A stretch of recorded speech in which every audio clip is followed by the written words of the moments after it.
تو بھائی اگر چاہتے ہو کہ جنتی فرقے میں داخل ہو تو آپ صلی اللہ علیہ وسلم نے فرمایا میرے اور صحابہ کے طریقے میں, اور اس میں سب صحابہ داخل ہیں. وہ طریقہ کیا ہے پھر میں انشاءاللہ بیان کروں گا کسی اور موقع پر, اس سے صاف پتہ چلتا ہے. اور یہ یاد رکھو صحابہ کرام سے ہم یہ اس کے قائل نہیں ہے کہ ان سے غلطی نہیں ہوئی, ان سے یہ اس کے قائل نہیں ہے, وہ غلطیاں ہونے کے باوجود بھی مغفور ہیں. غزوہ احد میں جو صحابہ جن کو شکست ہوئی پیچھے بھاگے, قرآن نے ان کی معافی کا ذکر کیا ہے.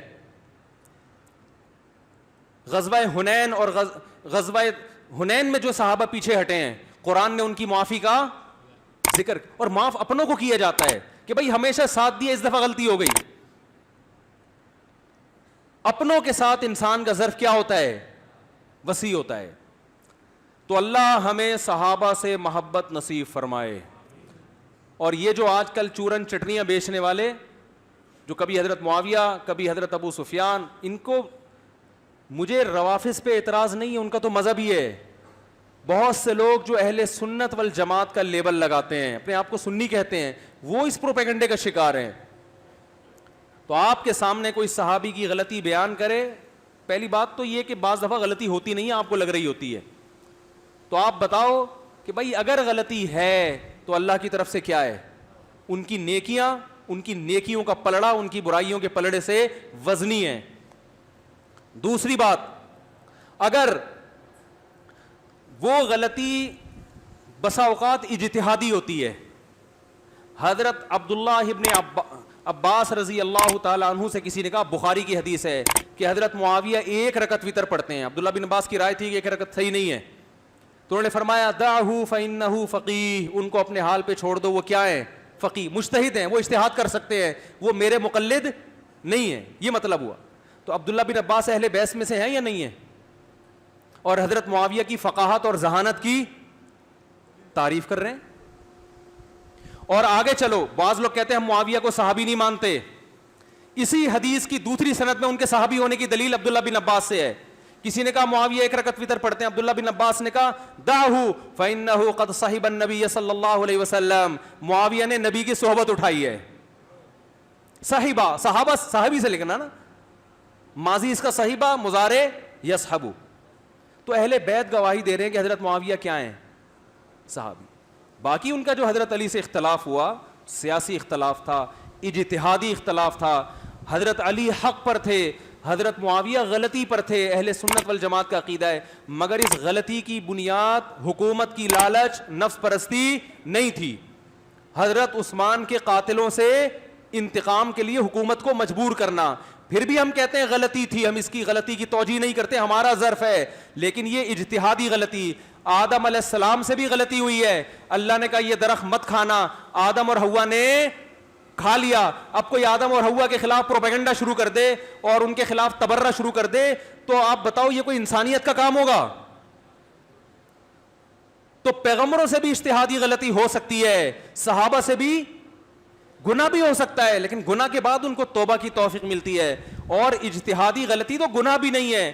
نبی صلی اللہ علیہ وسلم نے فرمایا جب کوئی اجتہاد کرتا ہے, اگر درست نتیجے تک پہنچے تو 2 ثواب ملتے ہیں, اگر غلط نتیجے تک پہنچے تو بھی اپنی کوشش کی وجہ سے اس کو 1 نیکی ملتی ہے. تو بھائی یہ یوٹیوبر سے اور فیس بکیوں سے متاثر ہو کر اپنے عقیدوں کو خراب مت کرو. ہم تمام صحابہ سے محبت کے قائل, تمام صحابہ کے جنتی ہونے کے قائل. ان کے جنتی ہونے کے دلائل کیا, یہ میں کسی اور وقت دوں گا انشاءاللہ, کہ ان سے اگر ان کو سزا دی بھی گئی ہے, جیسے وہ عذاب قبر دیا گیا بعض صحابی کو جن کی شاخ رکھی گئی, تو یہ بھی ہٹایا گیا ہے, ان سے معاف کیا گیا ہے. یہ اس زمانے کی باتیں ہیں, اس زمانے کے واقعات ہیں جب علی الاطلاق صحابہ کی مغفرت کا وعدہ نہیں کیا گیا تھا. تو ہمارا یہ عقیدہ ہے کہ کوئی صحابی جہنمی, بولو بھائی, نہیں ہے. یہ عقیدہ ہے ہمارا. الصحابۃ کلہم عدول. دیکھو اسماء الرجال کی بحث میں جب بھی کوئی راوی آتا ہے تو بحث ہوتی ہے, یہ ثقہ ہے, کذاب ہے, دجال ہے. کسی بھی صحابی کا نام آئے تو یہ بحث نہیں ہوتی, یہ بحث ہی نہیں ہوتی کہ یہ جھوٹے ہیں سچے ہیں. نہ کیا ہیں, سچے.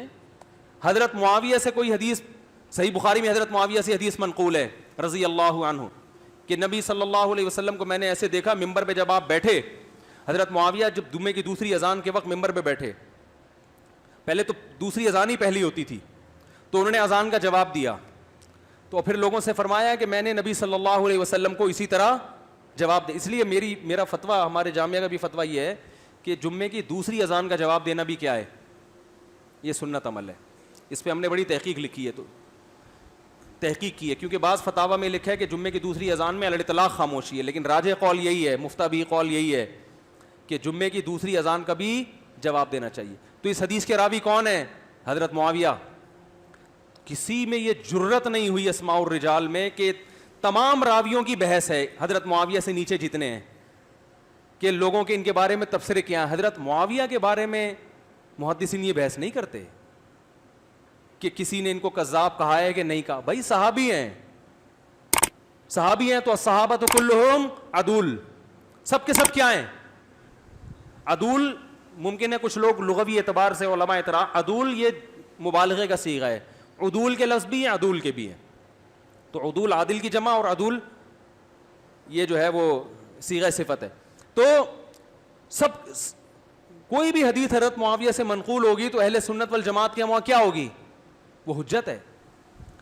اللہ تعالی ہمیں صحابہ کی محبت نصیب فرمائے، ہمارے ایمان کی حفاظت فرمائے، اور دشمنان صحابہ کے شر سے اللہ ہمیں محفوظ فرمائے. وما علینا الا البلاغ.